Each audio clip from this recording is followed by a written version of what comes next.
Hello everybody, I'm Cuzzer88 and welcome back to my channel. If you're new, you've probably not noticed anything different, but if you're a regular, you're probably thinking, hang on, this isn't Minecraft. But I did say when I started this channel, once a month or so, I'll do a video on my other game interests, and this week it happens to be an alpha game called Hardspace Shipbreaker. Usually I avoid alpha games these days after being burnt by a few games in the past, such as DayZ and a few others, but I've been following this game for a while now and decided I just couldn't wait and to give it a go. And so far, to be honest with you, I'm very happy with my choice. The general premise is you scrap old spaceships for valuable parts as quickly and as efficiently as possible without blowing yourself up or depressurizing the ship, getting electrocuted and various other dangers that await you whilst taking apart the ship. All the while, you're trying to work for a heartless corporation and trying to pay off the staggering amount of debt that you took on just for the privilege of being employed by them. Playthroughs are done in 15-minute shifts, and so without further ado, let's get into a playthrough. So this is the hangout, and as you can see my rank up there. You can see my current debt, because that's the debt that I've taken on for the privilege to work for the company. You can see I've got my tools that I can upgrade or repair. I'm going to repair these now because they're pretty battered. But yeah, you can upgrade them so that they've got better skills. And oh, actually, it looks like I can do some upgrades. Yes, maximum tethers. Yes, please. And that makes sense to you in a second if you've never seen this game before. So, at the start of everyone, start shift, you choose a ship that you want to work on. You've got different grades of ships. I've not been playing for a very long time in particular, so I can only do up to level 6 ships, which have a hazard level of 5, and it tells you roughly what the hazards are, whether there's cold in there or not. And for the sake of this video, I think I'm going to do a ship that I know I can roughly do in one sitting. So I'm going to go for, yeah, let's go for this one. That looks nice. And of course, just because you're working for the company doesn't mean that you get your oxygen and your fuel for free. No, you have to pay for that. So let's have a little look at this. So I can see from the blue inside that this is pressurized, so just cutting straight into this thing would be a really bad idea. So I'm going to start with the soft things I can take off nice and easy and just chuck in. This is kind of like a grappling tool thing that I use to pick up items and move them around. I'm just going to grab on like that. There we are. Move along. And yeah, so I have to, because this is pressurized, I have to go through proper airlocks and drain the air out. If I didn't and I just cut into it, I'd get what's called an explosive depressurization, and the ship would fly around. Pressure levels increasing. And it would be a nightmare. And to be honest, I still sometimes do it by accident anyway. Ooh, nice and dingy in here. Right, let's get the air off. I think if I just turn this one off, it should drain all the air out. Air pressure level decreasing. Yes, cool, okay. You pick these things up every now and then as well, and they have like little scraps of information about the world and stuff that's going on. You know, just sort of give you an idea of the backstory, as it were. I think, oh yeah, I should probably explain that before I start just blatting away. But there's structural cutting points that you can see on here, but you can kind of just tell by eye as well, because they've got this handy colour coordinating. If I just cut that bottom out there, that should make it nice and... Hey, why are you not moving? Hey, there we go. That should make it nice and easy to get all the other gubbins out. Oh, off you go. There we are. Good. Alright. And then, so it tells you, like, so when I look at that, it says barge. So it's telling me where these goods need to go for them to be reclaimed. If I put them in the wrong place, it's... Shush, did you mind? Yeah, if I send them to the wrong place, they won't get recycled. And basically it'll be the same as destroying it.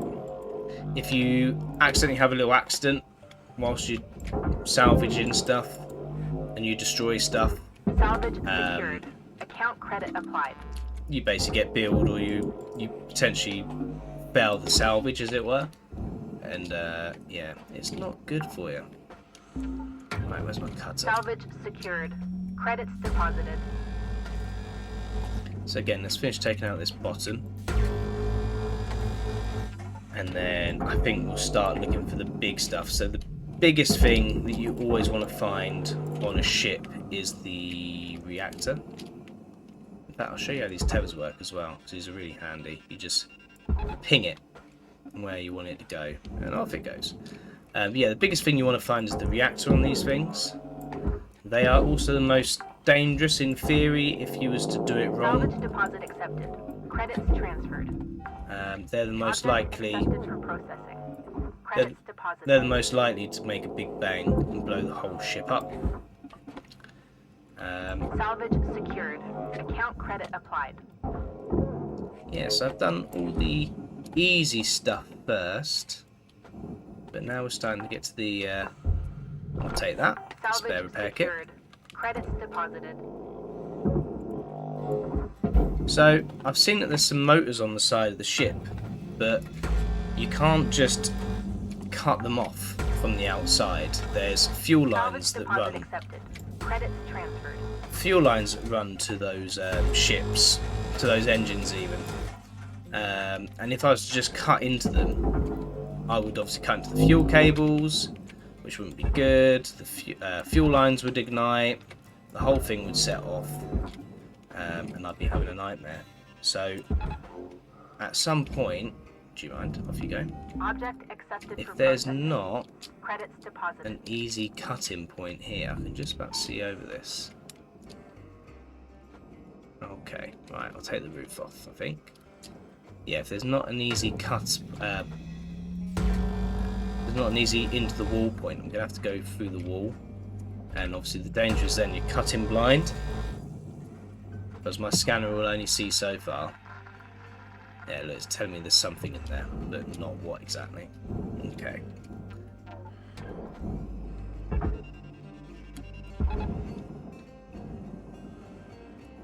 The thing is, not all ships are the same.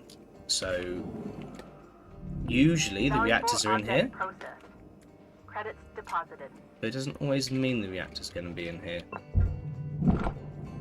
Oh, and sometimes you get free stuff as well, which is nice and handy. It just gets free oxygen and free fuel off of the walls, rather than having to pay for it.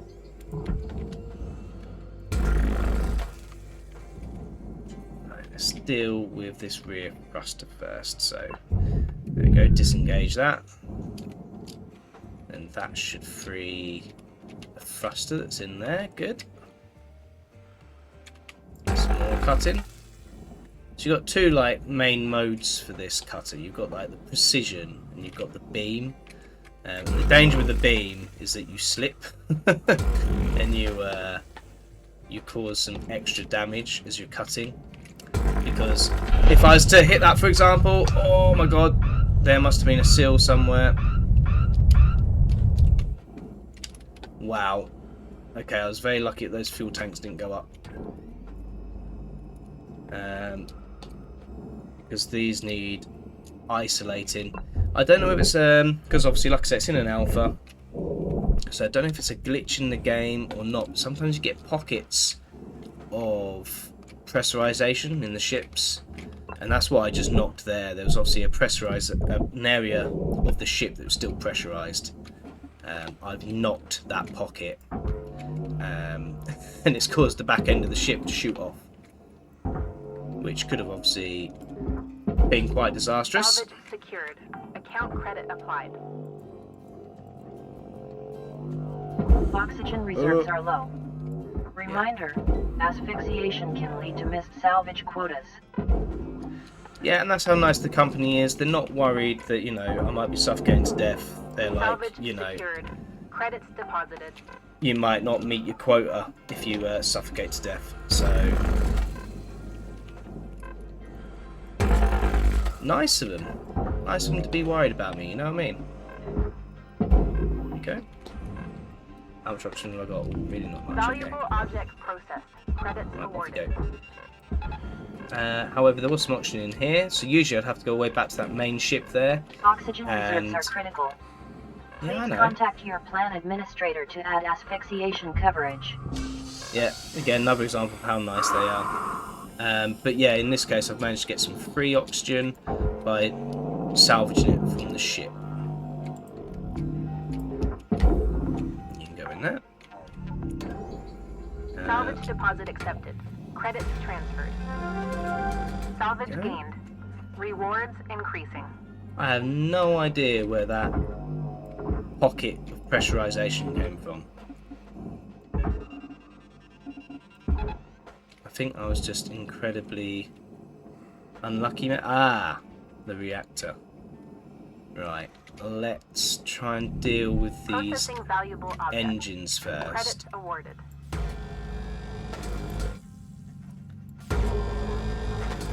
We'll take these out nice and safely.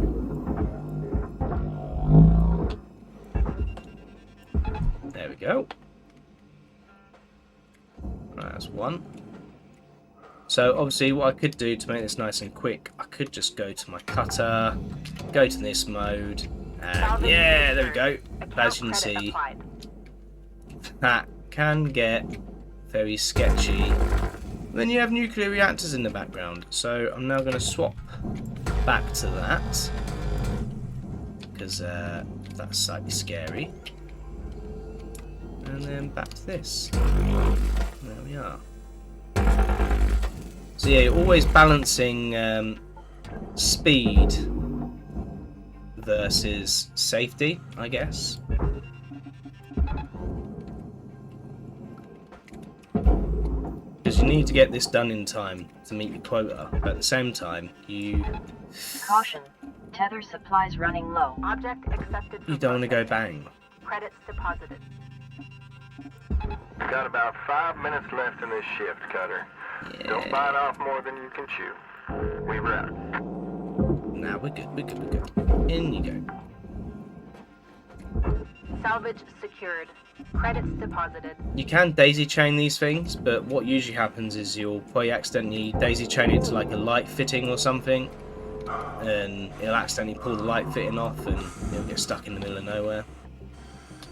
In you go. Valuable objects processed. Credits awarded. There we are. Easy react to that one. Salvage secured. Account credit applied.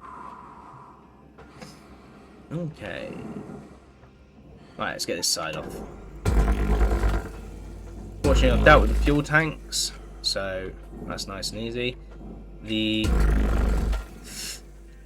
airlocks, they can be a bit questionable because again, sometimes they can be still pressurized, and you can accidentally blow a side out of the ship, which is always fun. Come on, out you go. There we go. Come on. Down you go. Get off that. Thank you. Oh, this is free, isn't it? Off you go. Salvage deposit accepted. Credits transferred. I'm gonna need to buy some more Salvage tethers. Credits awarded. So like I say, usually this is where I'd be having to go to get my oxygen. Processing valuable object. Credits awarded. Because, of course, they don't give their employees things like oxygen for free. Thank you for your purchase. Thank you for your purchase. I mean, where's the profit in that?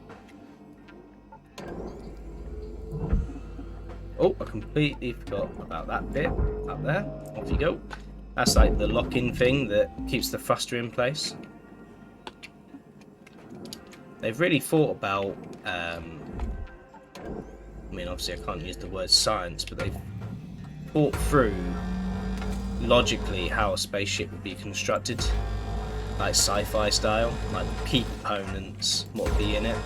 It's quite cool to see. Ooh. That's another danger you can get. Your tools can overheat or they can damage. So yeah, that's another fun thing to keep an eye out for. If you do it for too long, you'll end up setting yourself on fire. There we go. Okay. Maybe if I have some time at the end here, I'll show you that. why not?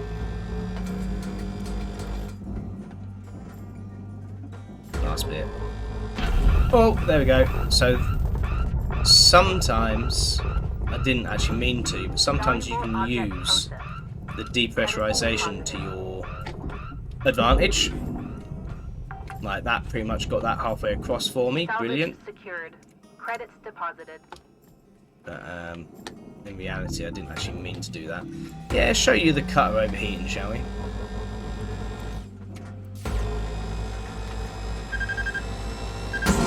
Warning. Frequent cutting tool overloads can lead to the loss of preferred employee status.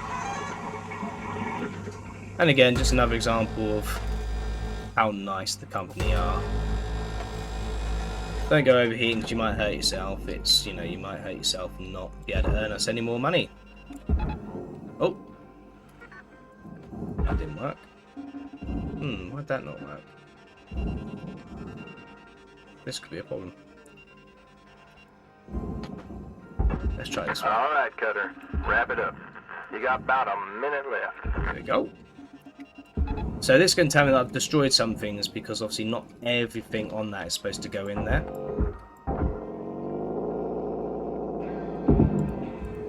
But it's much more efficient to just chuck the bulk of it in there Salvage secured. Account credit applied. than to cut it up into tiny bits. Or at least that's what I've found. I don't know. If you've played this game before and you know better than me, then let me know in the comments. But yeah, I think that was a pretty Salvage deposit accepted. Credits transferred. successful strip of the ship, to be Deposit honest. not accepted. Couple of decompressions, but other than that, Salvage secured. Credits deposited. uh-oh, don't run out of time. Get in there. 3, 2, go on. Ah. So yeah, as you can see, I earned myself a few quid down there, over 2 million credits. And you can, for future reference, you can see roughly how much everything is worth. So you can see whether it's worth your time. I spent my first few playthroughs pulling out all of the lights, only to realise that they're worth like 4,000 each. And you know, you look at these, like some of these things, that was worth $12. Whereas something on its own, a power cell is worth 99,000. So it's always worth to have a look at that, get a rough idea of how much stuff is worth and whether it's worth your time to even extract.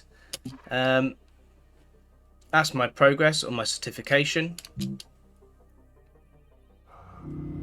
And then as you see, when you then get to here, you get build. So spare regeneration, if you die, depending on what game mode you're on, you know, you get respawned, and the idea is you get cloned, and that comes with a fee, so you'd get build for that. So you get build for the joy of dying. You also get an interest build against how much you owe, and then you get build for everything. So you get build for the bay that you're using, getting to where you go in, the tools you're using, everything. So really nice company that you're working for. But as you can see, that was quite a profitable run for me, and so I'm slowly eating into my 1 trillion debt. Yeah, that's a trillion, isn't it? 1,212,000,000. Nice. And yeah, and then you got all these little things that just expand on the law of the universe that you're in. And you can decorrupt them and... Ooh. So this is someone's personal log by the looks of it. And so yeah, that is Hardspace Shipbreaker. I mean, look at me, I've got less than 60 subscribers. I'm clearly not being paid to review this game. It's genuinely my thoughts and opinions on it. I know alphas get a lot of bad press, but I've genuinely really enjoyed this game. It's still got a very long way to go. It's only got one story act of its campaign so far, which is extremely short. I'm hoping at some point this gets a multiplayer or something like that, because I can't think of anything more hilarious than you being there delicately dismantling a reactor while your mate accidentally cuts through a fuel line or decompresses the ship or something. So yeah, I really hope it gets a multiplayer. I really hope the story mode gets fleshed out. I really hope it gets like a those of you that remembers Theme Hospital, that kind of thing. I hope it gets that kind of vibe where, you know, you go start working on one ship station that has up to a certain size ship, and then you can promote and move to other ships and upgrade your station. But truthfully, I don't know exactly the direction that this game's going to be taking, but I really hope that's the kind of direction they take. If you've enjoyed this game, or if you've got any thoughts on it, or if you'd like to see me play a bit more of this game, drop a message down in the comments. Until next time, thank you very much for watching. I'm Cuzzer88. Love you, miss you, bye.